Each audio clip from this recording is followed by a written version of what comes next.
ورحمة الله وبركاته. إن الحمد لله نحمده ونستعينه ونستغفره ونعوذ بالله من شرور أنفسنا ومن سيئات أعمالنا. من يهد الله فلا مضل له ومن يضلله فلا هادي له. ونشهد أن لا إله إلا الله وحده لا شريك له. ونشهد أن سيدنا وحبيبنا ومولانا محمدا عبده ورسوله الذي أرسله بالحق بشيرا ونذيرا وداعيا إلى الله بإذنه وسراجا منيرا.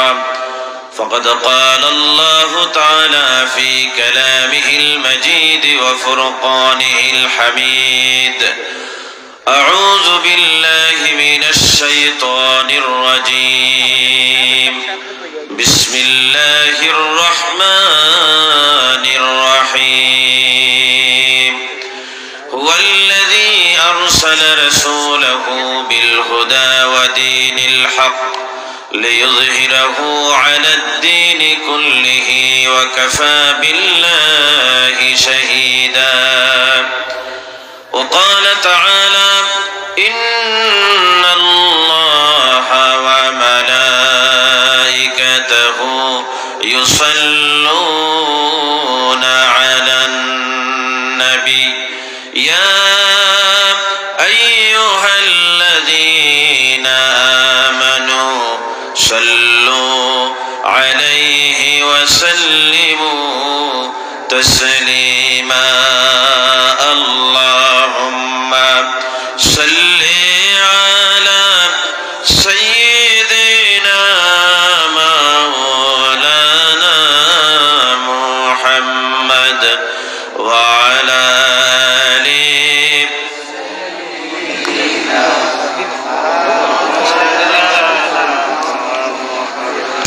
একটু মুহাব্বতের সাথে দরুদ পড়েন। আল্লাহুম্মা সাল্লি আলা মুহাম্মাদিন ওয়া আলা আলি মুহাম্মাদ কামা সাল্লাইতা আলা ইব্রাহিম ওয়া আলা আলি ইব্রাহিম ইন্নাকা হামিদুম মাজিদ।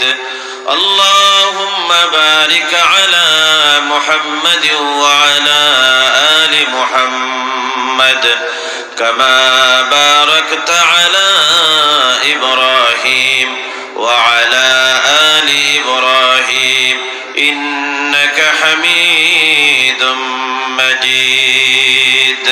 بلغ العلا بكماله كشف الدجى بجماله حسنت جميع خصاله صلوا عليه.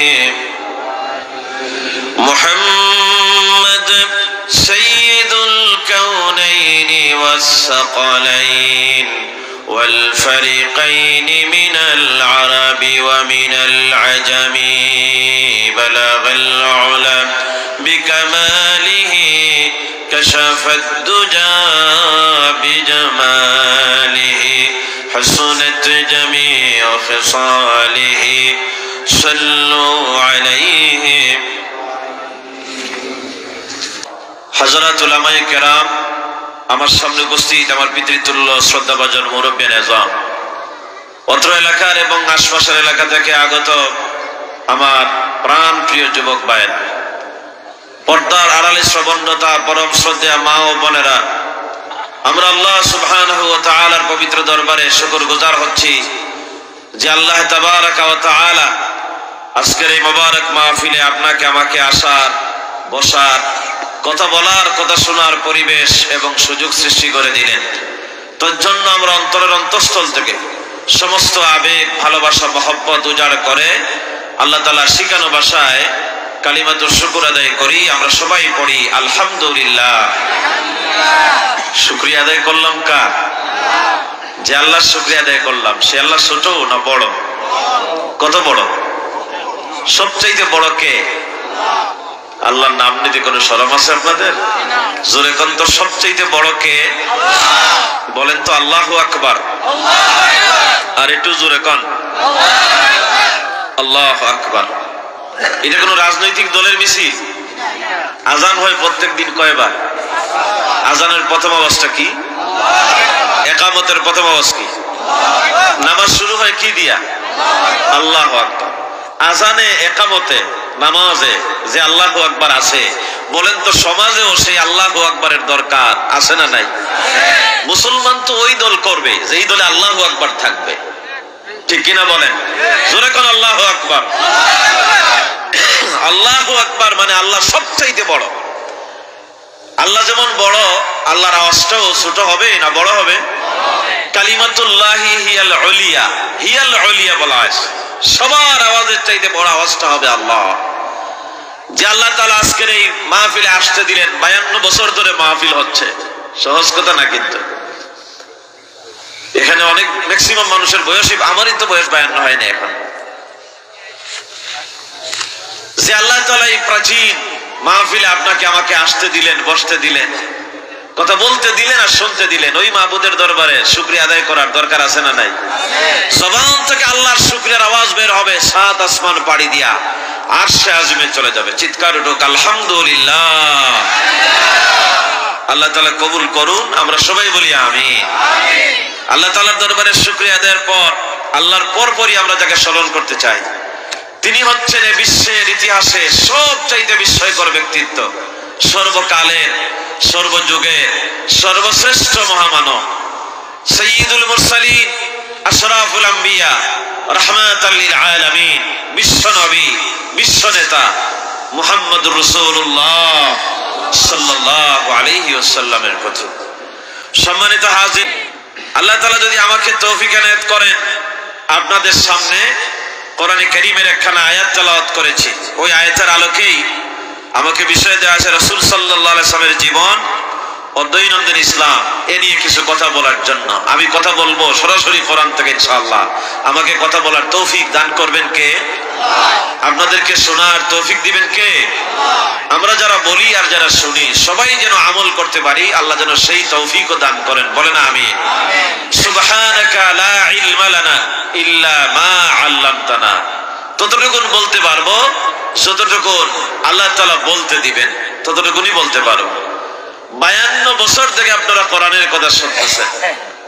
কোরআনে কারীমের কথা এইভাবে 52 বছর না, আসলে শুরু হয়েছে, এটা তো প্রায় অর্ধ শতাব্দীর বেশি হয়ে গেছে। 100 বছরে 1 শতাব্দী হয়, 50 বছরে অর্ধ শতাব্দী হয়। 52 বছর ধরে কোরআনের আলোচনা চলছে। আবারও বলেন আলহামদুলিল্লাহ। এই মাহফিল আমাদের জন্য আল্লাহ যেন নাজাতের উসিলা হিসেবে মঞ্জুর করেন, সবাই বলেন আমিন। কোরআনে কারীমের আলোচনা শুরু হয়েছে 1500 বছর আগ থেকে, যেই যুগে কোরআন নাজিল হয়েছিল। সবচেয়ে শ্রেষ্ঠ মুফাসসির ছিলেন সাহাবীদের মধ্যে আব্দুল্লাহ ইবনে আব্বাস রাদিয়াল্লাহু তাআলা আনহু। আবু বকর রাদিয়াল্লাহু তাআলা আনহু কোরআনের তাফসীর করেছেন, ওমর করেছেন, ওসমান করেছেন, আলী করেছেন, রিদওয়ানুল্লাহি তাআলা আলাইহিম আজমাইন। সাহাবায়ে কেরামরা কোরআনের কথা বলেছেন। সেই যে 1500 বছর আগ থেকে শুরু হয়েছে, এখনো পর্যন্ত আল্লাহর কোরআনের আলোচনা চলছে এবং কিয়ামত পর্যন্ত এইভাবে চলতেই থাকবে। বন্ধ করার ক্ষমতা কারো বাবার নাই, ঠিক কিনা বলেন? কোরআন নাজিল করেছেন কে? আল্লাহ। হেফাজতের দায়িত্ব কার? আল্লাহ রাব্বুল আলামিন বলেন, ইন্না নাহনু নাযালনা যিকরা ওয়া ইন্না লাহু লাহাফিজুন। আল্লাহ বলেন, কোরআনে কারীম আমি নাজিল করেছি আর সংরক্ষণের দায়িত্ব আমার। এই যে হাফিজিয়া মাদ্রাসা, এখানে হাফেজ ছেলেরা, হাফেজরা আল্লাহর কোরআনকে মুখস্থ করতে পারে। এই মুখস্থ করার মাধ্যমে কোরআনে কারীমে সংরক্ষণ করাচ্ছেন কে? আল্লাহ। এইভাবে বিভিন্ন মাধ্যম আছে। আমার আল্লাহ বলেন, আমি কোরআন হেফাজত করব, সংরক্ষণ করার দায়িত্ব আমার, আমি নাজিল করেছি, হেফাজত আমি করব। আল্লাহ বলতেছেন, আল্লাহ তাআলা কোরআন হেফাজত করতেছেন। কত ষড়যন্ত্র হয়েছে কোরআনে কারীমের বিরুদ্ধে। কোরআনের কথা যারা বলে তাদের বিরুদ্ধে ষড়যন্ত্র আছে না নাই? বলেন তো। মনে করেন না যে এক ফ্যাসিস্টকে আমরা বিদায় করেছি, ষড়যন্ত্রকারী একটা বিদায় করেছি, আর মনে ষড়যন্ত্রকারী হবে না। কিয়ামত পর্যন্ত হক আর বাতিলের দ্বন্দ্ব চলতেই থাকবে, এটা কখনো বন্ধ হবে না। ঠিক কিনা বলেন? আমাদেরকে কোরআনের পক্ষে থাকার দরকার আছে না নাই? আল্লাহ তাআলা কোরআনের পক্ষে থাকার তৌফিক আমাদেরকে দান করেন। সবাই বলেন আমিন। রাসূল করিম সাল্লাল্লাহু আলাইহি ওয়াসাল্লামের জীবন থেকে আমি কিছু কথা আপনাদের সামনে উপস্থাপন করব। ১৫০০ বছর আগে বিশ্ব নবীকে আল্লাহ রাব্বুল আলামিন এই দুনিয়ায় পাঠালেন। শুধু আমাদের নবী না, আমাদের নবীর আগে আরো অনেক নবী রাসূলের আগমন ঘটেছে। আদম আলাইহিস সালাম ছিলেন প্রথম নবী এবং প্রথম মানব, আর আমাদের নবীজি ছিলেন সর্বশেষ নবী এবং সর্বশেষ রাসূল। মাঝখানে যত নবী আর রাসূলের আগমন ঘটেছে, আদম সফিউল্লাহ থেকে আমাদের নবীজির আগে ঈসা রূহুল্লাহ পর্যন্ত সব নবী রাসূলের মর্যাদা এক জায়গায় করে যদি এক পাল্লায় দেওয়া হয়, আর আখিরি জমানার পয়গম্বর বিশ্ব নবী জনাবে মুহাম্মদুর রাসূলুল্লাহ সাল্লাল্লাহু আলাইহি ওয়াসাল্লামের মর্যাদা যদি আরেক পাল্লায় দেওয়া হয়, আল্লাহর কসম সব নবী রাসূলের মর্যাদার পাল্লার চাইতে আমাদের নবীজির মর্যাদার পাল্লা ভারী হয়ে যাবে। তিনি ইমামুল মুরসালিন, সাইয়্যিদুল মুরসালিন, সাইয়্যিদুন নাস। নবীজি বলেছেন আনা সাইয়্যিদ ওলাদে আদম। নবীজি বলেছেন আমি আদম সন্তানের নেতা। আল্লাহ নবীজিকে বিশ্ব নেতা বানিয়েছেন। সুবহানাল্লাহ, বলেন না সুবহানাল্লাহ। নবীজির মতো এরকমের নেতৃত্ব দিতে আসে নাই, ভবিষ্যতে আসারও সম্ভাবনা নাই। এই পৃথিবীতে মানুষ কত রকমের আদর্শ আছে মানুষের মধ্যে, মানুষের মন গড়া মতবাদ আছে, মন গড়া আদর্শ আছে। দেখবেন আমাদের দেশে ছেলেরা, যুবকেরা কলেজে বিশ্ববিদ্যালয়ে রাজপথে স্লোগান দেয়, অমুক আমার চেতনা, অমুক আমার আদর্শ, আমি অমুকের সৈনিক। আল্লাহর কসম মুসলমান, তুমি কারো সৈনিক নয়, তোমার চেতনা কোনো মানুষ নয়, কোন নেতা তোমার চেতনা নয়। তোমার আমার চেতনা একমাত্র যিনি, তিনি মদিনার মুহাম্মদুর রাসূলুল্লাহ সাল্লাল্লাহু আলাইহি ওয়াসাল্লাম। কিয়ামত পর্যন্ত যতদিন সূর্য ডুববে উঠবে আর ডুববে, একজনের নেতৃত্ব চলবে, একজনের আদর্শ চলবে। তিনি বিশ্ব মানবতার মুক্তির দিশারি মুহাম্মদুর রাসূলুল্লাহ সাল্লাল্লাহু আলাইহি ওয়াসাল্লাম।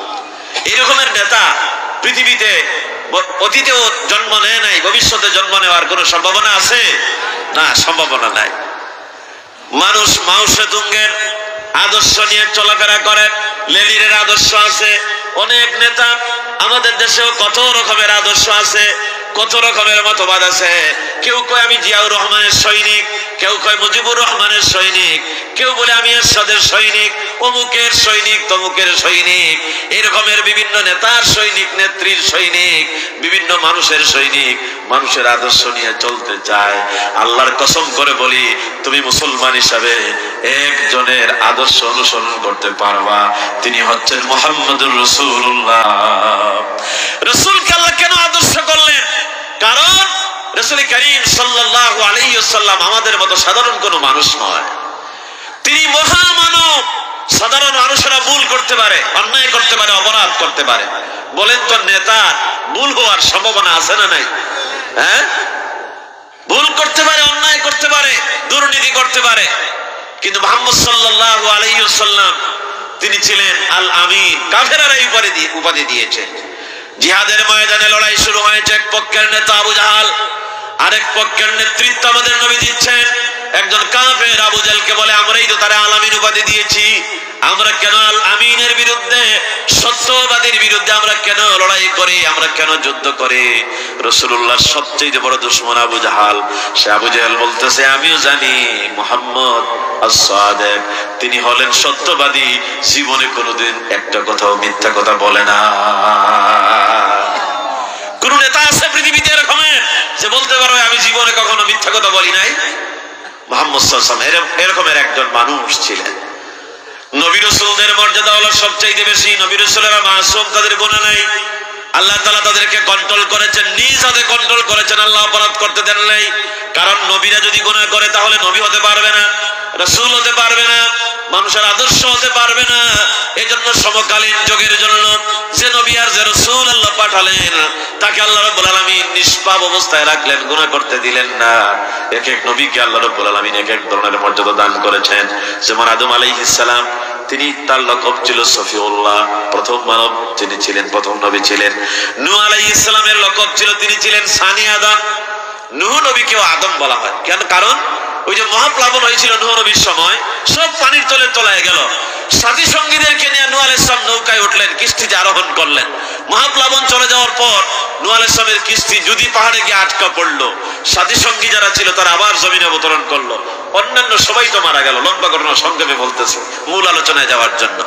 নূহ আলাইহিস সালামের সাথে যারা নৌকায় ছিল কেউ বেঁচে থাকলো না, মারা গেল, সন্তান জন্ম দিতে পারলো না। নূহ আলাইহিস সালামকে আবার কেনান সহ অন্যান্যরা তো আগেই মারা গেছে, প্লাবনে সব শেষ হয়ে গেছে। নূহ আলাইহিস সালামকে আবার আল্লাহ রাব্বুল আলামিন নতুন করে 3টা সন্তান দান করলেন। কেউ বংশ বিস্তার করতে পারে নাই। নূহ আলাইহিস সালাম থেকে আবার বংশ আরম্ভ হয়েছে। একজনের নাম হাম, একজনের নাম সাম, আর একজনের নাম ইয়াফাস। এই 3জন ছিলেন নূহ নবীর সন্তান। এই 3জন থেকে আবার আল্লাহ রাব্বুল আলামিন আদমের বংশ শুরু করেছেন। কোন সুবহানাল্লাহ। এক এক নবীকে আল্লাহ এক এক মর্যাদা দান করেছেন। ইব্রাহিম আলাইহিস সালাম, তিনি মুসলিম মিল্লাতের পিতা। আমরা যে মুসলমান, এই মুসলমান নাম আমাদের নবী রাখেন নাই, এই মুসলমান নাম রেখেছেন কে? ইব্রাহিম মিল্লাতা আবিকুম ইব্রাহিম। আল্লাহ বলেন তোমাদের জাতির পিতা ইব্রাহিম। হুয়া সাম্মাকুমুল মুসলিমিন, আর তোমাদের নাম মুসলমান রেখেছেন ইব্রাহিম আলাইহিস সালাম। তাহলে আমাদের জাতির পিতা কে? সন্দেহ আছে নাকি? এই যে বৈষম্য বিরোধী আন্দোলনে আমাদের ছেলেরা ঢাকায় যে এলিভেটেড এক্সপ্রেসওয়ে আছে, এটার নাম ছিল জাতির পিতা, বঙ্গবন্ধু জাতির পিতা এলিভেটেড এক্সপ্রেসওয়ে। আমি ওই দিন দেখলাম যে এখান থেকে বঙ্গবন্ধু কাইটা ওখানে লেখছে জাতির পিতা বঙ্গবন্ধু নয়, জাতির পিতা ইব্রাহিম আলাইহিস সালাম এলিভেটেড এক্সপ্রেসওয়ে। খুশি হয়েছেন আপনারা? আল্লাহু আকবার বলেন আপনারা। ইব্রাহিম আলাইহিস সালাম তিনি আমাদের নবী নয়, কিন্তু মুসলমান জাতির পিতা আল্লাহ বানালেন। ইব্রাহিম আলাইহিস সালামের নামে এখনো আমাদের নামাজে দুরুদ আছে না নাই? এই যে দুরুদ আমি পড়লাম, আল্লাহুম্মা সাল্লি আলা মুহাম্মদ ওয়া আলা আলি মুহাম্মদ কামা সাল্লাইতা আলা ওয়া আলা আলি, আল্লাহুম্মা বারিক আলা মুহাম্মদ ওয়া আলা আলি মুহাম্মদ কামা বারাকতা আলা ইব্রাহিম। ইব্রাহিম আলাইহিস সালাম অনেক সুন্নাত ইব্রাহিম আলাইহিস সালামের আমাদের কাছে এখনো আছে। এই যে মানুষের চুল আর দাড়ি সাদা হয়, আগে সাদা হইতো না। ইব্রাহিম আলাইহিস সালামের প্রথমে একটা দাড়ি সাদা হলো। ইব্রাহিম আলাইহিস সালাম বললেন, মা হাযা ইয়া রাব্বি, হে রব এটা কি, এটা সাদা হয় কেন? এটা তো কালো থাকার কথা। ইব্রাহিম, আল্লাহ রাব্বুল আলামিন ইব্রাহিম নবীকে বললেন, হাযা ওয়াকার, এটা হচ্ছে তোমার মর্যাদা, এটা তোমার সম্মান। সুবহানাল্লাহ বলেন না সুবহানাল্লাহ। সাদা দাড়িওয়ালা মুরব্বিদেরকে সম্মান দেওয়ার দরকার আছে না নাই? ইব্রাহিম আলাইহিস সালামের অনেকগুলো বিষয় এখনো আমাদের কাছে আছে। ইব্রাহিম আলাইহিস সালামকে আল্লাহ রাব্বুল আলামিন মুসলিম মিল্লাতের পিতা বানালেন। ইব্রাহিম আলাইহিস সালামের এক মর্যাদা। আবার ইউসুফ আলাইহিস সালাম সৌন্দর্যের পিরামিড ছিলেন।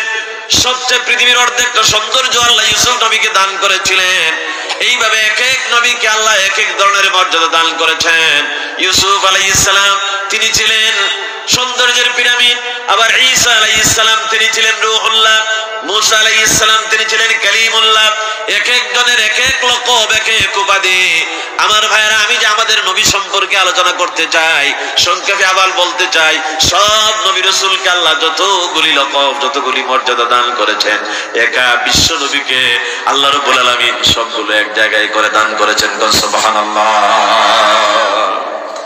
মেরাজের রাতে রাসূলুল্লাহ যখন মসজিদে আকসায় গেলেন, গিয়া দেখলেন সব নবী রাসূলেরা লাইন ধরে দাঁড়ায় আছে, জামাতের সাথে নামাজ আদায় হবে। এখন জামাতে নামাজ পড়তে হলে একজন ইমামের দরকার। ইমাম কে হবে? সবাই অপেক্ষা করতেছে। কেউ মনে করে ইব্রাহিম আলাইহিস সালামকে আল্লাহ বলেছেন, ইন্নী জাইলুকা লিন-নাসি ইমামা, আমি তোমাকে ইমাম বানাইছি, হয়তো ইব্রাহিম আলাইহিস সালাম ইমামতি করবেন। কেউ মনে করে দাউদ আলাইহিস সালামের তেলাওয়াত সুন্দর, হয়তো দাউদ নবী আজকে নামাজের তেলাওয়াত করবেন, ইমামতি করবেন। কে ইমামতি করবে? সবাই অপেক্ষা করতেছে। এমন সময় জিবরাইল এসে বললেন, ওগো নবী রাসূলেরা, আজকে আপনাদের সকলের নামাজের ইমাম যিনি হবেন, আমার সাথে করে নিয়ে আসছি মসজিদে হারাম থেকে। তিনি আর কেউ নয়, তিনি আখিরি জামানার নবী মুহাম্মদুর রাসূলুল্লাহ সাল্লাল্লাহু আলাইহি ওয়াসাল্লাম। ইমামুল মুরসালিন আল্লাহ তাআলা আমাদের নবীকে বানিয়ে দিলেন। সব নবী রাসূল থেকে আমাদের নবীজির মর্যাদা বেশি না কম? বলেন, আবার বলেন, বেশি না কম? আমার কথা বুঝতে আপনাদের কষ্ট হচ্ছে ভাই? অসুবিধা হচ্ছে? একটু খেয়াল করে বোঝার জন্য চেষ্টা করেন। আমি নবীজি সম্পর্কে আলোচনা করতে চাই। রাসূল করিম সাল্লাল্লাহু আলাইহি ওয়াসাল্লামকে আল্লাহ এত মর্যাদা দান করলেন, এত মর্যাদা আল্লাহ তাআলা দান করলেন। কেন দান করলেন? আমাদের নবীকে আল্লাহ খাতামুন নবীয়িন কেন করলেন? নবীজির পরে আর কোন নবী নাই, লা নবিয়্যা বাদি ওয়ালা রাসূলা। আল্লাহর হাবিব বলেছেন আমার পরে কোন নবী নাই, কোন রাসূল নাই। কেন আল্লাহ রাব্বুল আলামিন নবুয়তের ইমারতকে মুহাম্মদ সাল্লাল্লাহু আলাইহি ওয়াসাল্লাম দ্বারা কমপ্লিট করলেন?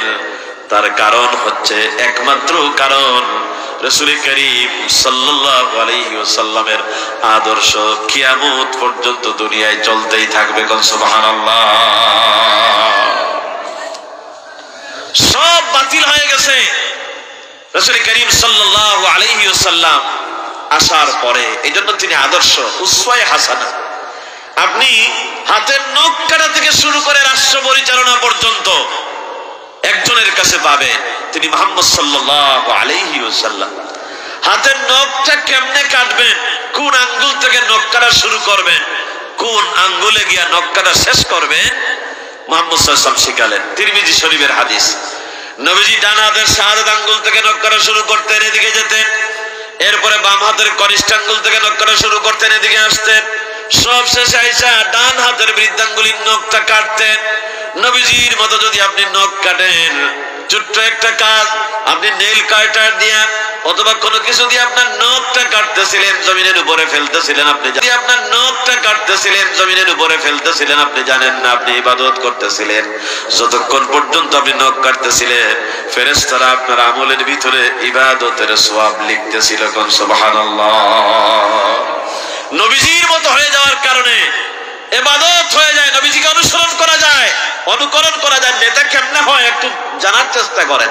আপনি বাথরুমে যাবেন, আগে কোন পা দিবেন, বাথরুম থেকে বের হওয়ার সময় আগে কোন পা বের করবেন, কোন দোয়া পরে বাথরুমে ঢুকবেন, কোন দোয়া পরে বাথরুম থেকে বের হবেন, কোন নেতা শিখায় নাই, শিখিয়েছেন মুহাম্মদ রাসূলুল্লাহ সাল্লাল্লাহু আলাইহি ওয়াসাল্লাম। কেন নবীজিকে আদর্শ মানবেন না আপনি? কেন যুবকেরা দৌড়া ওই সমস্ত নেতার আদর্শের পিছনে? কেন মানুষের আদর্শের দিকে দৌড়াচ্ছ? ফাইনা তাযহাবুন, কোন দিকে যাচ্ছ তুমি? সব নেতার বুকে লাথি মেরে মুহাম্মদ সাল্লাল্লাহু আলাইহি ওয়াসাল্লামের নেতৃত্ব মানো। নবীজির কাছে সব আছে। খাওয়া দাওয়া করবেন, কি পরিমাণে খাবেন নবীজির সুন্নতের ভিতরে আছে না নাই? পেটকে বললে হবে না, 3 ভাগের 1 ভাগে খাবার, 1 ভাগ পানি আর 1 ভাগ খালি। আজকে মেডিকেল সায়েন্স এটা বলতেছে, চিকিৎসা বিজ্ঞান। অথচ 1500 বছর আগে আল্লাহর নবী এটা বলে গিয়েছে। কে তাকে মেডিকেল সায়েন্স শিখালো? চিন্তা করে। নবীজি এরকমের দৈনন্দিন জীবনে যতগুলো কাজ আছে, একদম নক্কার থেকে শুরু করে রাষ্ট্র পরিচালনা পর্যন্ত, ব্যবসা বাজারের ব্যবসায়ীরা আছে না, ব্যবসা বাণিজ্য কেমনে করবেন বলেন তো? ব্যবসার ব্যাপারে আমাদের নবীজির সুন্নাহ আছে না নাই? হ্যাঁ, নবীজি ব্যবসা করেছে।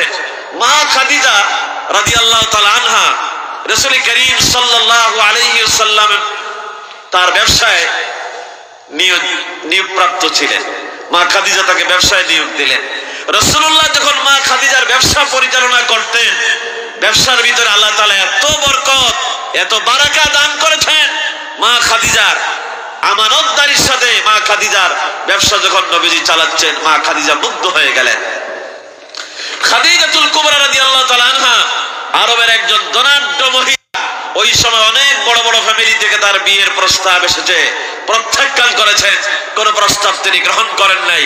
রাসূলুল্লাহ এই সততা দেখে, আমানতদারিতা দেখে নিজেই তিনি রাসূলুল্লাহর কাছে বিয়ের প্রস্তাব পাঠিয়েছেন। সুবহানাল্লাহ, বলেন না সুবহানাল্লাহ। রাসূল করিম সাল্লাল্লাহু আলাইহি ওয়াসাল্লাম ব্যবসায়ীদের জন্য আদর্শ, তিনি ব্যবসা পরিচালনা করেছেন। আমাদের দেশে ব্যবসায়ীরা তো ওজনে কম দেয়, খাদ্যে ভেজাল দেয়, আছে না নাই এরকমের? বলেন তো। ওই যে গরুর গোশত যদি কিনতে যান, দেখবেন 1 কেজির জায়গায় আপনারা 1.25 কেজি দিতেছে, কিন্তু বাড়ির যদি ওজন করেন দেখবেন 1.25 কেজি হয়ে গেছে, আধা কেজি নাই।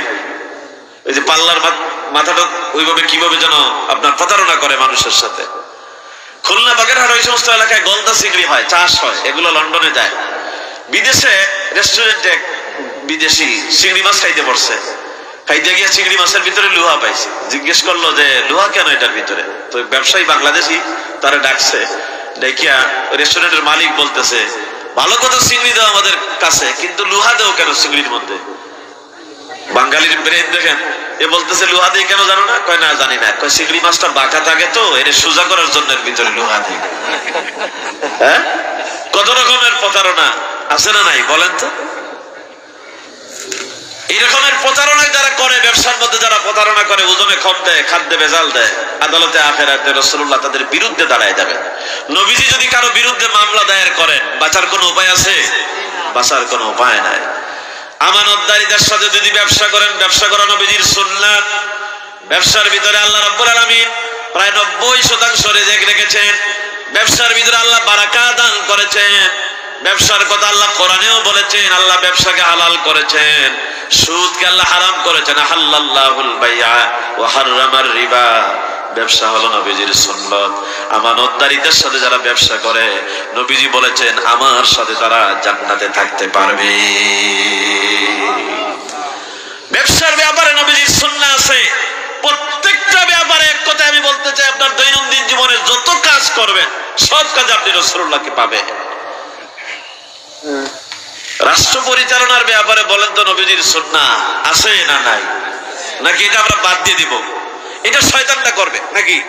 ওই যে দুর্নীতিবাজ যারা, ফ্যাসিস্ট যারা, তারাই বছরের পর বছর রাষ্ট্র চালাবে। এক দুর্নীতিবাজকে সরাই আমরা আরেক দুর্নীতিবাজকে বসাবো? হ্যাঁ, বলেন তো, সৎ এবং আমানতদারীদের সাথে যারা রাষ্ট্র পরিচালনা করতে চায়, আল্লাহর আইন এবং সৎ লোকের শাসন এই বাংলার জমিনে দরকার আছে না নাই? আমাদের মূল সমস্যা ওই জায়গায়, দুর্নীতিতে বছরের পর বছর আমরা চ্যাম্পিয়ন হচ্ছি। আমরা, এটা আমাদেরই দোষ। আমরা তো নেতা তাদেরকে মানে, ইলেকশন আসলে পরে ওই নেতারা আইসা গরম গরম বক্তৃতা করে, এটা করব সেটা করব, এই করব সেই করব। আর টাকার বিনিময়ে একটা ছাগলের দাম কত বলেন তো? 2-3 হাজার টাকা, 4-5-7 হাজার 10 হাজার টাকা। মানুষ ছাগলের চাইতেও আরো কম টাকায় বিক্রি হয়ে যায়। ভোটাররা বিক্রি হয়ে, টাকার কাছে বিক্রি হয়ে ভোট দিয়া দেয় দুর্নীতিবাজদেরকে। এরা যাওয়ার পর দেশের এই রকমের পরিস্থিতি হয়, দুর্নীতিবাজ, দুর্নীতিগ্রস্ত দেশে আমরা পরিণত হয়ে যাই। 50 বছরের ভিতরে আল্লাহ এরকমের সুযোগ, যারা তারাই বছরের পর বছর রাষ্ট্র চালাবে। এক দুর্নীতিবাজকে সরাই আমরা আরেক দুর্নীতিবাজকে বসাবো? হ্যাঁ, বলেন তো, সৎ এবং আমানতদারীদের সাথে যারা রাষ্ট্র পরিচালনা করতে চায়, আল্লাহর আইন এবং সৎ লোকের শাসন এই বাংলার জমিনে দরকার আছে না নাই? আমাদের মূল সমস্যা ওই জায়গায়, দুর্নীতিতে বছরের পর বছর আমরা চ্যাম্পিয়ন হচ্ছি। আমরা, এটা আমাদেরই দোষ। আমরা তো নেতা তাদেরকে মানে, ইলেকশন আসলে পরে ওই নেতারা আইসা গরম গরম বক্তৃতা করে, এটা করব সেটা করব, এই করব সেই করব। আর টাকার বিনিময়ে একটা ছাগলের দাম কত বলেন তো? 2-3 হাজার টাকা, 4-5-7 হাজার 10 হাজার টাকা। মানুষ ছাগলের চাইতেও আরো কম টাকায় বিক্রি হয়ে যায়। ভোটাররা বিক্রি হয়ে, টাকার কাছে বিক্রি হয়ে ভোট দিয়া দেয় দুর্নীতিবাজদেরকে। এরা যাওয়ার পর দেশের এই রকমের পরিস্থিতি হয়, দুর্নীতিবাজ, দুর্নীতিগ্রস্ত দেশে আমরা পরিণত হয়ে যাই। 50 বছরের ভিতরে আল্লাহ এরকমের সুযোগ দেন নাই। দেশ স্বাধীন হওয়ার পরে এখন ইসলাম পন্থীদের জন্য যে বিরাট সুযোগ এসেছে, ঠিক কিনা বলেন? আপনারা খুশি না বেজার? আলহামদুলিল্লাহ, এখন আলেম ওলামারা এই কথাগুলি বলতে পারতেছে। ইসলামের পাঁচ এগুলো, খালি মাটির নিচের কথা শুনলে হবে না। রাসূলুল্লাহ কেন এসেছিলেন এই দুনিয়াতে? খালি আশিকে রাসূল, মিলাদ পড়লাম আর আশিকে রাসূল, গরম গরম জিলাপি খাইলাম এনলাম, আশিকে রাসূল নয়। রাসূলুল্লাহ রাষ্ট্র পরিচালনা করছেন, বিশাল জীবন ছিল 10 বছরের মদিনার। এই জীবনটাও আমাদের মানার দরকার আছে না নাই? অবশ্যই আমাদেরকে মানতে হবে। রাষ্ট্র পরিচালনা করেছেন আল্লাহর হাবিব। এগুলো বললে রাগ করেন না, বললেন না যে হুজুররা রাজনীতি করে। হুজুররা রাজনীতি করতো না, রাসূলুল্লাহ না করতেন। প্রেসিডেন্ট ছিলেন রাসূলুল্লাহ 10 বছর। আবু বকর খলিফাতুল মুসলিমিন, আবু বকর রাদিয়াল্লাহু তাআলা আনহুকে মর্যাদা দান করেছেন আল্লাহ তাআলা। এত মর্যাদা দিয়েছেন, নবীজি বলেছেন তামাম উম্মতের আমল যদি, সারা জীবনের আমল যদি এক পাল্লায় দেওয়া হয়, আর আমার আবু বকরের এক রাতের আমল যদি এক পাল্লায় দেওয়া হয়, আল্লাহর কসম আবু বকরের এক রাতের আমলের পাল্লা ভারী হয়ে যাবে। সেই আবু বকর রাদিয়াল্লাহু তাআলা আনহু খালি নামাজ পড়েন নাই, রাষ্ট্র পরিচালনা করেছেন। ঠিক কিনা বলেন? আপনারা চেয়ারম্যান বানাইছেন, আলহামদুলিল্লাহ, আলেম। দেখেন না, একদিকে মাদ্রাসার ছাত্র, আরেকদিকে আপনার বিশ্ববিদ্যালয়ে পড়েছেন, ইউনিভার্সিটিতেও পড়েছেন। এরপরে সমাজের অত্যন্ত জনপ্রিয়, আমি আসার পরে শুনলাম আমার জাহিদ ভাই, আল্লাহ তাআলা তার এই খেদমতকে ইবাদত হিসাবে আল্লাহ যেন কবুল করেন। সবাই বলেন আমিন। এই রকমের নেতা বানানো দরকার। এই রকমের চেয়ারম্যান তো এরকমেরই হবে, এমপি তো এরকমেরই হবে, মাথায় টুপি থাকবে, মুখে দাড়ি থাকবে, আল্লাহ রাসূলের সুন্নাহ অনুযায়ী সেও চলবে, সমাজকেও চালাবার জন্য চেষ্টা করবে। এই রকমের নেতা বানানোর দরকার আছে না নাই? এটাই রাসূলের সুন্নাহ, এরাই হলো আশিকে রাসূল। আমার ভাইয়েরা, আশিকে রাসূল কখনো বাতিলের সাথে আদত করতে পারে না। রাসূলুল্লাহ রাষ্ট্র পরিচালনা করলেন 10 বছর, মদিনা রাষ্ট্রের সফল রাষ্ট্রনায়ক ছিলেন। আল্লাহর হাবিব ওমর রাদিয়াল্লাহু তাআলা কে আল্লাহ প্রেসিডেন্ট বানালেন, এক দেশের আর দুই দেশের প্রেসিডেন্ট না। ওমর রাদিয়াল্লাহু তাআলা উর্দু জাহানের বাদশা তিনি ছিলেন। উসমান রাদিয়াল্লাহু তাআলা প্রেসিডেন্ট ছিলেন। আলী রাদিয়াল্লাহু তাআলা প্রেসিডেন্ট ছিলেন। খোলাফায়ে রাশেদের যুগ সম্পর্কে আপনারা শুনেছেন, তারা রাষ্ট্র পরিচালনা করেছেন। ও মুসলমানেরা, এই কথাগুলো এখন মাথায় নেওয়া দরকার। জালেমদের কারণে মাহফিলগুলোতে আমরা এই কথাগুলো বলতে পারতাম না। বাধা দিত, পদে পদে বাধা ছিল না, ছিল না? হ্যাঁ, আল্লাহ তাআলা সব ষড়যন্ত্র ধ্বংস করে দিয়েছেন। হক কথাগুলো বলার আর শোনার আর আমল করার দরকার আছে না? না, এগুলো যে ইসলামের পাঠ, এটা বোঝার জন্য চেষ্টা করেন। নামাজ তো পড়বেনই, হজ তো করবেন, যাকাত তো দিবেন, ইসলাম অনুযায়ী তো চলবেনই। সাথে সাথে ইসলাম দিয়া, কোরআন দিয়া যে রাষ্ট্র পরিচালনা হয়, এটাও আমাদেরকে জানতে হবে। আচ্ছা ভাই, কোরআনে কারীমের ভিতরে যত আইন আছে, এই আইনগুলো কার আইন? আল্লাহর আইন। চুরি করলে শাস্তি কি হবে? কোরআন শরীফে আছে না নাই?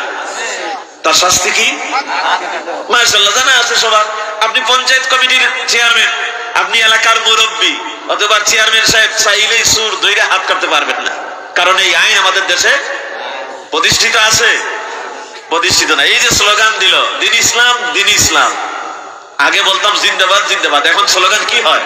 কায়েম হোক, কায়েম হোক। বলেন তো, দিন ইসলাম কায়েম করার দরকার আছে না নাই? খালি স্লোগান দিলে হবে না, কায়েম করার দরকার। এখন সময় আছে, সামনে যে বিশাল সুযোগ, কাজে লাগাতে হবে। আল্লাহর কোরআনে আইন আছে, মানুষ যদি কেউ হত্যা করে তাহলে তার আল কাতলু বিল কাতলে, আল্লাহ বলেছেন হত্যার বদলে হত্যা। এখন আপনি যে লোক একটা লোককে খুন করেছে, আপনি তারে ধরে আইনা গ্রামে খুন করতে পারবেন না, আপনি তারে হত্যা করতে পারবেন না, কারণ এই আইন আমাদের দেশে নাই, প্রতিষ্ঠিত নাই। এটা কোরআনের আইন, এটা প্রতিষ্ঠিত নাই। আপনি পারবেন না, চেয়ারম্যান সাহেবও পারবে না, কোরআনের বিচার করতে পারবে না। কোরআনের বিচার করতে হলে, আল্লাহর কোরআন দিয়া দেশ চালাইতে হইলে কোরআনকে পার্লামেন্টে পাঠাইতে হবে। ঠিক কিনা বলেন? পার্লামেন্টে যদি না পাঠান, তাহলে কোরআন দিয়া দেশ চালাইতে পারবেন না আপনি, আল্লাহর আইন প্রতিষ্ঠিত হবে না। এই জন্য আলেম ওলামারা, ইসলামপন্থীরা এই কথাগুলো বলে রাগ কইরেন না। এখন বিশাল সুযোগ আসছে, এখন সবাই ঐক্যবদ্ধ হন। এখন আর দলাদলি নাই, ইসলামের ভিতরে কোনো দলাদলি নাই। কে কোন মসলকের, কে কোন তরিকার, কে কোন পীরের মুরিদ, কে কওমি, কে আলিয়া, কে আহলে হাদিস, কে সালাফি, এখন আর কোনো মতপার্থক্য নাই। মসলক যার যার, ইসলাম সবার, যার যার দল থাকবে, কিন্তু আল্লাহর কোরআন আমাদের সকলের জন্য। ঠিক কিনা বলেন? আমরা সবাই চাই কোন পীরের মুরিদ কোরআন দিয়া দেশ চলুক, এটা বিরোধিতা করবে না, কেউ করবে না, কি বলেন? সবাই চায়, সবাই চায় আল্লাহর কোরআন দিয়া রাষ্ট্র চলুক। রাসূলুল্লাহকে গালি দেখ, এটা কি আমরা কেউ চাই? এটা কেউ সহ্য করব না। এই যে শাহজালাল বিশ্ববিদ্যালয়ে দেখেন না, বিগত এই শয়তানেরা, মুনাফিকেরা, তারা চাইছিল শাহপরান হলের নাম পরিবর্তন করে জাহান্নামের ইমাম, জাহানারের ইমাম এক শয়তান আছে না, এর নামে নামকরণ করার জন্য। সিলেটের মুসলমান, আপনারা ইতিহাস জানা থাকা দরকার। শাহজালাল রহমাতুল্লাহ আলাইহি শাহপরান তার সাথী ছিলেন। শাহপরান রহমাতুল্লাহ আলাইহির নামে হলো শাহজালাল ইউনিভার্সিটির একটা হল ছিল, জাহানারা ইমামের নামে দেবে। সিলেটের মুসলমানরা গর্জে উঠলো। ফুলতলির পীর সাহেব কিবলা রহমাতুল্লাহ আলাইহি, আল্লাহ তার কবরকে জান্নাতুল ফেরদৌস বানান। আমরা সবাই বলি আমিন। তিনি ডাক দিলেন প্রিন্সিপাল হাবিবুর রহমান রহমাতুল্লাহ আলাইহি, আল্লাহ তার কবরকে জান্নাতুল ফেরদৌস বানিয়ে দিন। বলেন আমিন।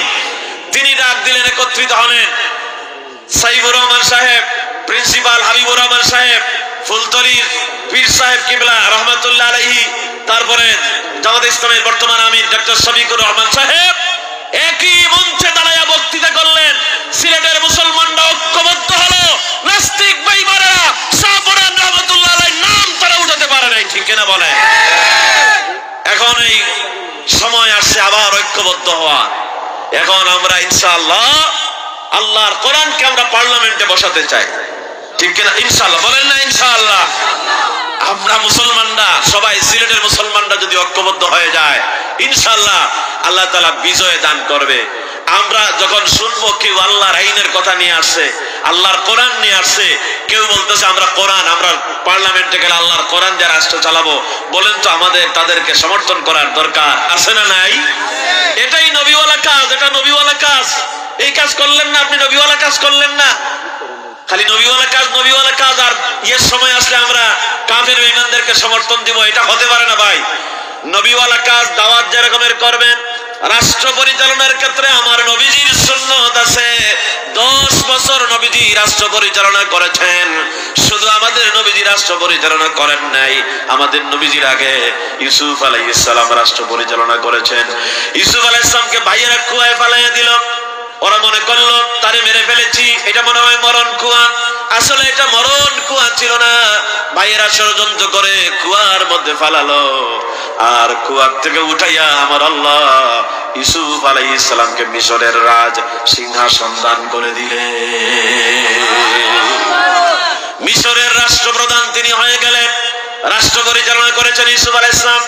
মুসা আলাইহিস সালাম রাষ্ট্রপতি ছিলেন, হযরতে সুলাইমান আলাইহিস সালাম রাষ্ট্রপ্রধান ছিলেন। সুলাইমান নবী এক দেশ আর দুই দেশের প্রেসিডেন্ট ছিলেন না। আল্লাহর নবী জলিলুল কদর পয়গম্বর সুলাইমান আলাইহিস সালাম সিংহাসনের উপরে বসতেন, তখ্তের উপরে বসতেন, আর তখ্ত তারে নিয়ে সারা দুনিয়া পরিভ্রমণ করত। সুলাইমান আলাইহিস সালাম তখ্তের উপরে বসে সারা দুনিয়া শাসন করেছেন, সারা দুনিয়ার প্রেসিডেন্ট ছিলেন। শুধু মানুষের প্রেসিডেন্ট না, জিনেরও বাদশা তিনি ছিলেন। সুলাইমান নবীকে আল্লাহ রাষ্ট্রপ্রধান করলেন, ইউসুফ নবীকে, মুসা নবীকে রাষ্ট্রপ্রধান করলেন, সাহাবায়ে কেরামরা রাষ্ট্র পরিচালনা করলেন। সবচাইতে সফল রাষ্ট্রনায়ক যিনি ছিলেন তিনি হলেন মুহাম্মাদুর রাসূলুল্লাহ সাল্লাল্লাহু আলাইহি ওয়াসাল্লাম। নবীজি বলেছেন খায়রুল কুরুনি কারনি, সবচাইতে শ্রেষ্ঠ যুগ হলো আমি মুহাম্মদ সাল্লাল্লাহু আলাইহি ওয়াসাল্লামের যুগ। কোন সুবহানাল্লাহ। নারীর অধিকার ছিল না, নারীর অধিকার তিনি ফিরিয়ে দিলেন। বিআই জামবিন কতিলাত, আপনারা জানেন মেয়ে হইলে, কন্যা সন্তান হলে জীবন্ত কবর দেয়া হতো। আল্লাহর কোরআন বলল বিআই জামবিন কতিলাত, কোন অপরাধে মেয়েদেরকে হত্যা করা হয়। নবীজি এসে প্রেসিডেন্ট হলেন, কোরআন প্রতিষ্ঠিত হলো। নবীজি নারীর অধিকার ফিরিয়ে দিলেন। সমাজের যুদ্ধ বিগ্রহ চলতো বছরের পর বছর, ফিতনা ছিল, মারামারি ছিল, দাঙ্গা ফাসাদ ছিল। আবু জেহেল সহ, আবুল আহাব সহ বড় বড় নেতাগুলি কত চেষ্টা করেছে, তারা ওই ফিতনা ফাসাদ বন্ধ করতে পারে নাই। নবীজি এসে সব সমাধান করে দিলেন। সাহাবায়ে কেরামরা যারা কত বড় বড় ধরনের আসামি ছিলেন, সেই সাহাবায়ে কেরামরা আসহাবিকান নুজুম, নবীজি বলেছেন আমার সাহাবীরা এখন আকাশের নক্ষত্রের মতো হয়ে গেছে। কোন সুবহানাল্লাহ। যারা ছিলেন জাহিল তাদেরকে আল্লাহ তাআলা সোনা বানায় দিলেন, গোল্ড বানায় দিলেন, ডায়মন্ড আল্লাহ বানায় দিলেন। রাসূল করিম সাল্লাল্লাহু আলাইহি ওয়াসাল্লামের এই জীবনের এই পাঠটা আপনারা তো আলেম ওলামাদের কাছ থেকে নবী সম্পর্কে আলোচনা শুনেন, এই পাঠগুলো শোনার দরকার আছে না নাই? নাকি রাগ করতেছেন আপনারা? রাসূলুল্লাহ রাষ্ট্র পরিচালনা করলেন, রাষ্ট্রপতির জন্য তিনি আদর্শ ছিলেন। বিচার যারা করবেন সেই বিচারকদের জন্য নবীজির জীবনে উসওয়া হাসানা আছে। আল্লাহর নবী বিচার করেছেন একটা দুইটা না, ২৫০০ মামলা নবীজির কাছে এসেছে। তার নবুয়তি জিন্দেগি তালাশ করলে পাওয়া যায় প্রায় ২৫০০ মামলার রায় ঘোষণা করেছিলেন বিশ্ব নবী। কোন সুবহানাল্লাহ।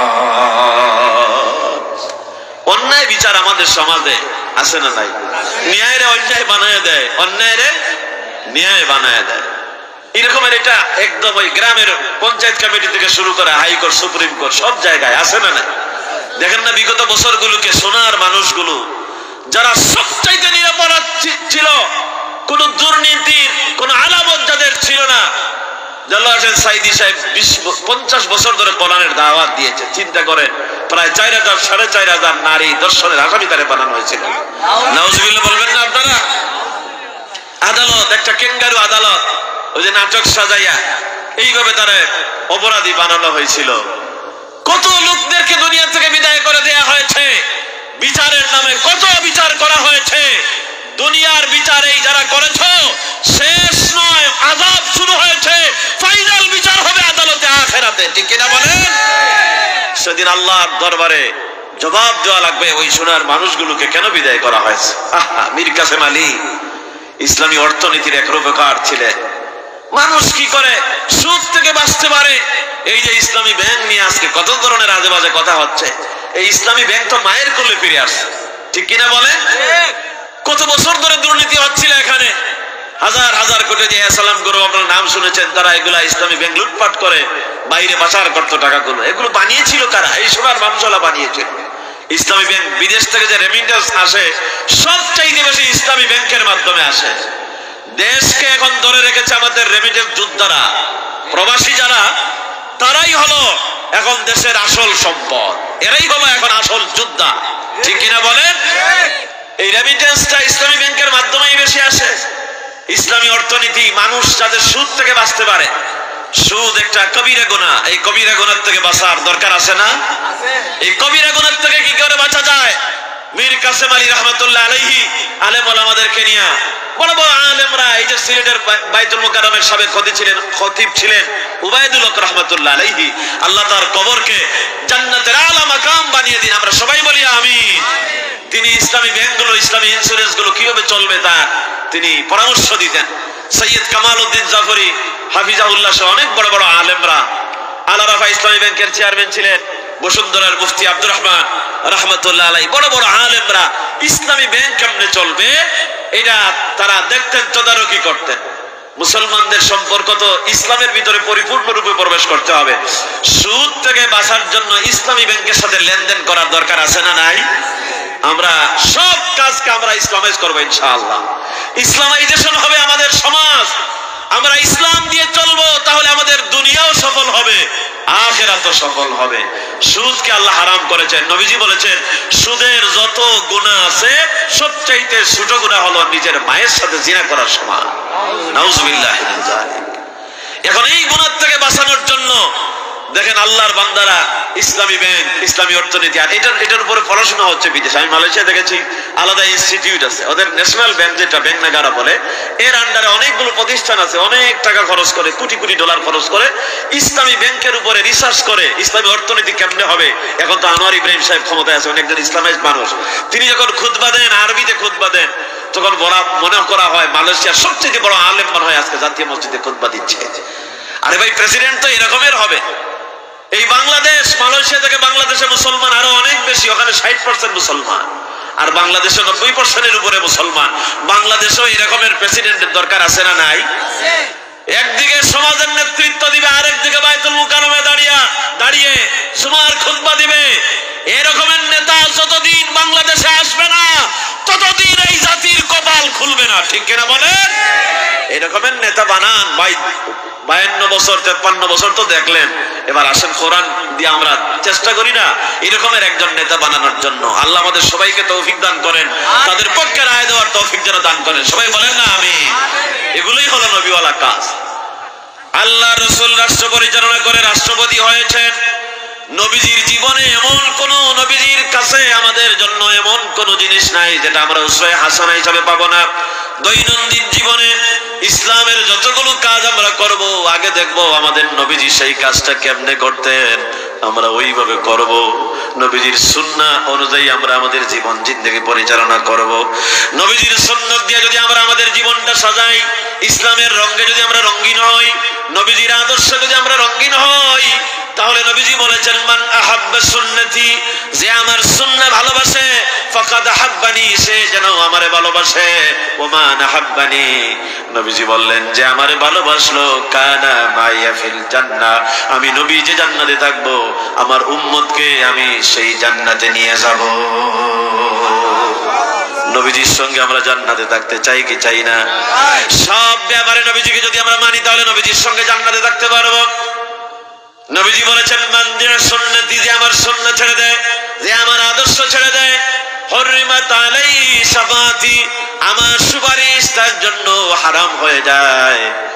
শুধু অর্ধেক মানলাম নবীজিকে আর অর্ধেক মানলাম না, শুধু নামাজে মানলাম, মসজিদে মানলাম, মাদ্রাসায় মানলাম, আর সমাজে নবীর বিরুদ্ধে যারা কথা বলে, নবীজিকে যারা মানে না, নবীজির সুন্নাহ মানে না, মঞ্চে দাঁড়াইয়া তার নেতার কথা, নেত্রীর কথা বলে, তাদের পক্ষে যদি আমরা সমর্থন দেই, আল্লাহর কসম নবী মানা হয় না।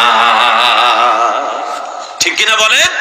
আরে ভাই, এগুলো ইবাদত, এগুলো ইবাদত, এগুলা বুঝার জন্য চেষ্টা করেন আর আমল করেন। আল্লাহ সবাইকে তৌফিক দান করেন, বলেন আমিন। এবার আসেন, আমাদের জীবনের যে সময় আছে, এই সময় আমরা নবীজিকে উসওয়া হাসানা হিসাবে পাবো, জন্ম থেকে নিয়ে মৃত্যু পর্যন্ত। একটা মায়ের কোলের শিশু যদি নবীজিকে ফলো করতে চায়, শিশুর জন্য নবীজির কাছে উসওয়া হাসানা আছে। নবীজি যখন মায়ের কোলে ছিলেন, আমিনার কোলে হযরত হালিমাতুস সাদিয়া বলেন, আমি মুহাম্মদ সাল্লাল্লাহু আলাইহি ওয়াসাল্লামকে যখন শিশু নবীকে আমিনার কোল থেকে আমার কোলে উঠাইয়া নিলাম, এই শিশু মুহাম্মদ সাল্লাল্লাহু আলাইহি ওয়াসাল্লামের দিকে তাকাইয়া আমার এত ভালো লাগলো, এত মায়া হলো। লম্বা ঘটনা আপনারা জানেন, সংক্ষেপে বলতেছি। হালিমা বলতেছেন, এত সুন্দর এই নুরানি চেহারা দেখার পর আমার মনে হলো আকাশের পূর্ণিমার রাতের চাঁদ আমি হালিমার কোলে এসে বসেছে। শিশু মুহাম্মদ সাল্লাল্লাহু আলাইহি ওয়াসাল্লামকে তিনি নিয়ে গেলেন তার বাড়িতে। ওই সময় আরেকটি মেয়ে ছিল হালিমার, ওই মেয়েটি তার দুধ পান করত, আর মুহাম্মদ সাল্লাল্লাহু আলাইহি ওয়াসাল্লাম দুধ পান করতেন। হালিমাতুস সাদিয়া বলেন, ওই মেয়েটি যেখানে মুখ লাগায় দুধ পান করে, শিশু মুহাম্মদ সাল্লাল্লাহু আলাইহি ওয়াসাল্লাম ওখানে মুখ লাগায় না। হালিমা বলেন, কেন এটা করে না শিশু নবী? আমি চেষ্টা করলাম বুঝার জন্য, আমি বুঝতে পারলাম কুলে থাকা অবস্থায় অন্যের অধিকার তিনি নষ্ট করেন নাই। সুবহানাল্লাহ বলবেন না? বলেন তো, শিশুর জন্য নবীজি উসওয়া হাসানা নবীজির জীবনে আছে না নাই? তাহলে নবীজিকে কেন ফলো করবো না? যুবকেরা, এবার যুবকদের কথা বলি। রাসূলুল্লাহ যখন কিশোর ছিলেন, যুবক ছিলেন, আল্লাহর হাবিব সমাজের সেবা করার জন্য চেষ্টা করতেন। আমরা মনে করি সমাজের সেবা মসজিদের ইমাম সাহেব করবেন না, মাদ্রাসার ইমাম প্রিন্সিপাল সাহেব করবেন না, মসজিদ আর মাদ্রাসায় যারা থাকবে তারা শুধু আল্লাহ বিল্লাহ করবে, সমাজের নেতৃত্ব আমরা তাদের হাতে দিব না। এটা কিন্তু ঠিক নয়। রাসূলুল্লাহ একদম ছোটকাল থেকে শুরু করে নবীজি যখন কিশোর ছিলেন সেই সময় থেকে সমাজের সেবা করার জন্য আল্লাহর নবী চেষ্টা করতেন। কোন সুবহানাল্লাহ। হিলফুল ফুজুল আপনারা নাম শুনেছেন, একটা সংগঠন ছিল, রাসূলুল্লাহই বানিয়েছিলেন ওই সংগঠনটা। এই সংগঠনের কাজ ছিল মানুষের কল্যাণ করা। বহিরাগত লোকেরা আসতো কাবাগর তোয়াফ করার জন্য, ওই সময় উলঙ্গ হয়ে কাবাগর তোয়াফ করতো। যারা কাবাগর তোয়াফ করার জন্য আসতো, মরুভূমির দেশ, এখন তো জমজমের পানি সব জায়গায় পৌঁছায় দেওয়া হয়, ওই সময় এরকমের ব্যবস্থা ছিল না। রাসূলুল্লাহ তখন হিলফুল ফুজুলের সদস্যদেরকে নিয়ে পানি, এখন জমজমের পানি যেরকমের বিভিন্ন জায়গায় ওই যে ড্রামের মধ্যে রেখে দেয়, মানুষ সুন্দর ভাবে পান করতে পারে, ওই সময় রাসূলুল্লাহ হিলফুল ফুজুলের যুবকদেরকে নিয়ে পানিগুলো ওইভাবে ডিস্ট্রিবিউট করে রাখতেন বিভিন্ন জায়গায়, যাতে মানুষেরা পিপাসার্থ অবস্থায় কখনো না থাকে, পানি যাতে সবাই পাইতে পারে। নবীজি এই সেবামূলক কাজগুলো করতেন। এই সেবামূলক কাজ করাও নবীজির সুন্নাত। নেতা বানাবেন নবীওয়ালা কাজ যারা করে তাদেরকে, তাহলে সমাজে এরকমের কাজ তারা করবে। এটা নবীজির কাজ, নবীজির জনসেবামূলক কাজ করতেন। নবীজি হিলফুল ফুজুলের যুবকদেরকে নিয়ে যাইতেন। কার কি সমস্যা, কোন বিধবা নারী আছে তার বাজার করার লোক নাই, নবীজি বাজার করে দিতেন, সদস্যদেরকে ভাগ করে দিতেন, তুমি তাকে দেখবো এলাকার এই কাজগুলো তুমি দেখবো, এইভাবে নবীজি ভাগ বন্টন করে দিতেন। সমাজের কল্যাণ, সমাজের সেবা আমাদের চেয়ারম্যান সাহেবরা করে, আমাদের এমপিরা করে, আমাদের নেতারা করে। এই যে সমাজের কাজগুলো করে, রাস্তাঘাট দেখাশোনা করে, বিভিন্ন রকমের সমাজ উন্নয়নমূলক যত কাজ করে, এই কাজগুলো করেছেন মুহাম্মদুর রাসূলুল্লাহ সাল্লাল্লাহু আলাইহি ওয়াসাল্লাম। এগুলো ইসলামের বাইরে নয়। হযরত আমিরুল মুমিনিন ওমর ইবনুল খাত্তাব রাদিয়াল্লাহু তাআলা আনহু খলিফাতুল মুসলিমিন তিনি ছিলেন, তার শাসনামল আপনারা জানেন। হযরত ওমর রাদিয়াল্লাহু তাআলা আনহু এই যে রাষ্ট্র যাতে সুন্দরভাবে চলতে পারে এই জন্য প্রশাসনিক কাঠামো দরকার। সর্বপ্রথম ইতিহাস তালাশ করলে দেখা যায় কোন অ্যারিস্টটল মাউসে তুমি এই কাঠামো বানায় নাই। মানুষ যাতে সুন্দরভাবে চলতে পারে প্রশাসনিক বিভিন্ন দপ্তর আছে, এগুলো ওমর রাদিয়াল্লাহু তাআলা আনহু থেকে শুরু হয়েছে। সুবহানাল্লাহ। রাষ্ট্রের রূপরেখা দিয়েছেন রাসূলুল্লাহ এবং সাহাবায়ে কেরামরা, এগুলো ইসলামের কাজ। আমরা মনে করি না না মোল্লা মৌলবীরা এগুলা ইসলামপন্থীরা এগুলা করবে না, এগুলা জেনারেল যারা আছে দুর্নীতিবাজ যারা আছে তাদের হাতে আমরা উঠাইয়া দেয়, এই জন্য রোডের বদলে তারা বাঁশ দেয়। হ্যাঁ ঠিক কিনা বলেন? ইসলামপন্থী যারা যাদের সৎ লোকের কথা বলে, সৎ লোকের শাসনের কথা বলে তাদের পক্ষে রায় দেন, তাদের পক্ষে থাকে, তাহলে সমাজ এদেশ সিঙ্গাপুর হয়ে যাবে, এদেশ মালয়েশিয়া হবে। মালয়েশিয়ার লোকেরা এসে আমাদের দেশে ব্যবসা বাণিজ্য করতো, ইরান থেকে এসে এদেশে ব্যবসা করতো, তারপরে মালয়েশিয়া থেকে এসে পড়াশোনা করতো ঢাকা বিশ্ববিদ্যালয়ে। কিন্তু এখন আমাদের গিয়ে পড়া লাগে মালয়েশিয়াতে, আমাদের যাওয়া লাগে বিভিন্ন দেশে। কারণ একটাই, আমাদের বিদেশে গিয়া এই যে পরিশ্রম করা লাগতো না, আমাদের প্রবাসীরা বিদেশে গিয়া পরিশ্রম করা লাগতো না। এই দেশটাই সোনার দেশ হয়ে যেত যদি আমরা দুর্নীতিবাজের হাত থেকে দেশটাকে বাঁচাইতে পারতাম। ঠিক কিনা বলে? পুরা খাইয়া ফেলায়, দেখেন না ব্রিজ পুরা খাইয়া ফেলায়, কত কোটি টাকার কাজ কত অল্প টাকা কাজে লাগায় আর বাকিটা পুরাটাই খাইয়া ফেলায়। এই জন্য আসুন আমরা ইসলামের পক্ষে এবার আলহামদুলিল্লাহ আলেম ওলামারা সব এক হয়েছে, এখন আর ওই ধরনের বিরোধী কোনো কথাবার্তা নাই। এতে আপনারা খুশি না বেজান? সবাই ঐক্যবদ্ধ হয়ে চলুক, এটা আমরা চাই কি চাই না? সবাই আলেম ওলামারা এক হয়েছে।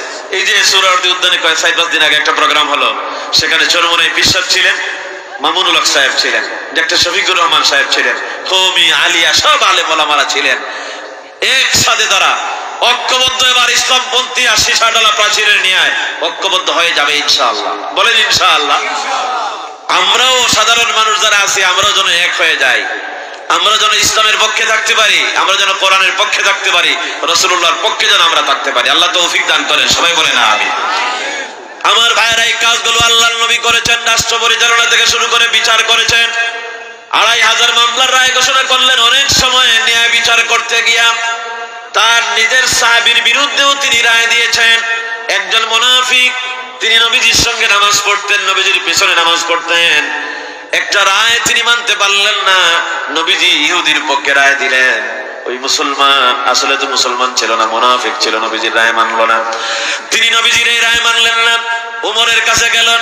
যাওয়ার পরে তিনি বললেন, ওমর আমি আমার ওই বিচারটা আপনার কাছে দিলাম, আপনি বিচারটা করেন। নবীজি আমি নামাজ পড়ি নবীর পিছনে, আমার পক্ষে রায় না দিয়া তিনি ইহুদির পক্ষে রায় দিলেন, এটা তো মানা যায় না। হযরত ওমর বললেন, নবীজির রায় মানো না, তুমি দাঁড়াও, আমি তোমার রায়টা আবার দিয়ে দিচ্ছি। ভিতরে ঢুকলেন, তরবারি নিয়ে আসলেন, তরবারি দিয়া 2 টুকরা করে ফেললেন আর বললেন, নবীজির রায় মানে না, এই মুনাফিকের বেঁচে থাকার কোনো অধিকার না। এরকমের মামলা একটার দুইটা না, প্রায় 2500 আসছে নবীজির কাছে।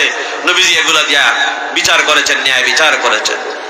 আমার ভাইয়েরা, নবীজি বিচারপতির জন্য আদর্শ, নবীজি স্বামীর জন্য আদর্শ, নবীজি শিক্ষকের জন্য আদর্শ, দাদার জন্য আদর্শ, নানার জন্য তিনি আদর্শ, যুবকের জন্য আদর্শ, কিশোরের জন্য আদর্শ, বৃদ্ধর জন্য আদর্শ, সকলের জন্য নবীজি উসওয়া হাসানা। নবীজির জীবনটা আমরা পড়বো, আল্লাহর নবীর জীবনীটা আমরা পড়বো, আর নবীজির জীবনে অনুযায়ী আমরা আমাদের জীবন জিন্দেগি চালানোর জন্য চেষ্টা করব। আল্লাহর কসম, নবীজির জীবন যদি আমরা মানি আর নবীজির জীবন যদি আমরা অনুসরণ করার জন্য চেষ্টা করি, কবরে যাওয়ার পর জিজ্ঞেস করা হবে, ওমান নবিয়ুকা, নবীজির নূরানি চেহারা মুবারক দেখানো হবে। আমরা নবীজির নূরানি চেহারা মুবারকের দিকে তাকায় থাকবো আর বলবো, ইনি হলেন আমাদের নবী, বিশ্ব নবী মুহাম্মদুর রাসূলুল্লাহ সাল্লাল্লাহু আলাইহি ওয়াসাল্লাম। ও মুসলমানেরা বলেন তো, কবরে আমরা নবীজিকে পাইতে চাই কি চাই না? বলেন সবাই, চাই কি চাই না? কবরে আমরা নবীজিকে চাই, ফুলসিরাতে আমরা নবীজিকে চাই। ফুলসিরাতের পুল নিচে হলো জাহান্নাম, বড় কঠিন জায়গা। ওই ফুলসিরাতের পুলে নবীজি যদি সামনে থাকেন আর আমরা যদি পিছনে থাকি, বিদ্যুৎ গতিতে ফুলসিরাত পার হয়ে জান্নাতে যাব। আর যদি নবীজি আমাদেরকে তার সাথে না নেন, আমাদের বাঁচার কোনো উপায় নাই।